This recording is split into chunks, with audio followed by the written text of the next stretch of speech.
આપનું સ્વાગત છે। પાટણના હારીજ નીરવ કેબલ નેટવર્કની ઓફિસમાં આગ લાગવાની ઘટના બનતા દોડધામ મચી। પાટણ જિલ્લાના હારીજ ગામમાં નીરવ કેબલ નેટવર્કની ઓફિસમાં આગ લાગવાની ઘટના બની। વહેલી સવારે અચાનક જ ફાયર થતા ઓફિસમાં ભયંકર આગ ભભૂકી ઉઠી। આગની ઘટના બનતા સ્થાનિક લોકો ઘટના સ્થળે દોડી આવ્યા। કોમ્પ્યુટર, લેપટોપ સહિત લાખો રૂપિયાના ઇલેક્ટ્રિક ઉપકરણો આગમાં બળીને ખાખ થઈ ગયા। હારીજ નગરમાં ફાયર બ્રિગેડની સુવિધાનો અભાવ આ સમયે જોવા મળ્યો। અવારનવાર આગની ઘટનાઓમાં લાખોનું નુકસાન થવા પામે છે।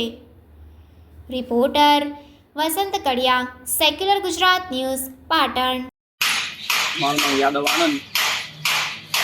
હારીજની નીરવ કેબલ નેટવર્ક ઓફિસમાં વહેલી સવારે કોઈ અગમ્ય કારણોસર ફાયર થતાં અચાનક આગ ભભૂકી, જેમાં ઓફિસમાં રાખેલ કોમ્પ્યુટર, લેપટોપ, ટ્રાન્સમીટર સહિતની ઇલેક્ટ્રોનિક સમગ્ર ઇન્સ્ટ્રુમેન્ટ બળીને ખાખ થઈ ગયા।